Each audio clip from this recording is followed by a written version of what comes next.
you'll find that as many people that say that Jesus wasn't really, who he said he wasn't all this stuff, it's predicated on the idea that the Bible isn't an accurate description of what really happened. That always has to go in tandem with that, because anybody that's read the Bible and understands the Bible can make clear cases that Jesus did, in fact, know exactly what he was doing and exactly what he was saying.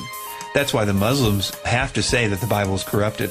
And so the first thing I would ask people is, what do you know? What proof do you have that the Bible was corrupted? Because as I've said before, it would be so easy to prove if it was, because there are more copies for the Bible, the New Testament, than there are for any ancient text in the history of the world, bar none. And they are extremely scrutinized by people that both hate the Bible and people that love the Bible.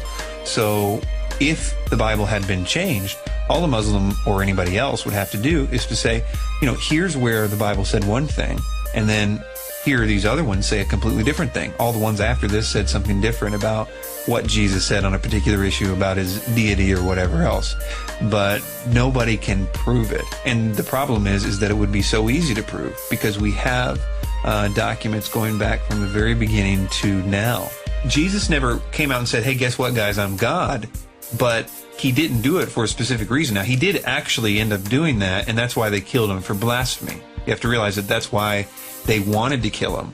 A lot of times in the Bible when it says, and after that the Pharisees seek to kill him, if you read what that was, it was because they realized what he was saying. They would say things like, when he said he could forgive sins, they would say, this is blasphemy. Who can forgive sins but God alone? And I got to agree with the Pharisees on that. That's absolutely true. If I came to your house and I said, hey, you know what? I just showed up. My name's Chris. I just wanted to let you guys know that I forgive you for that fight you had this morning, or whatever. I forgive you for being mean to your cousin or your brother. And you would look at me and be like, who are you and what does this concern you? You're acting as if my shortcomings are somehow affecting you. That's crazy. You can't forgive me of my sins. And so that is a big part of that. And he said that quite often. He said that in many different contexts. And the Pharisees do say to us, who can do that but God alone? And so they would seek to kill him and things like that. They would also seek to kill him because he said that he was the Son of God. There's actually places where they said, okay, you're saying that that's your Father and that you're the Son of God. How is that not blasphemy, they would say? You're making yourself equal with God. And this is a really well understood concept in Hebrew. If you call yourself the son of something, you are the embodiment of that thing. Begat of something, if you are begotten of something, you are that thing. For instance, a cat begets another cat.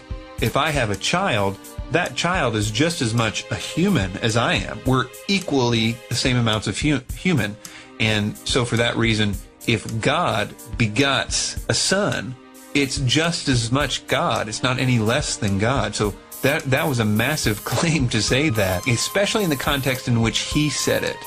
He claimed to be before time the Son of God. He was the creator of the world. Before Abraham was, I am. His many I am statements are another unbelievably blasphemous thing to say. He was claiming by proxy, and the Pharisees, trust me, were well aware what he was saying.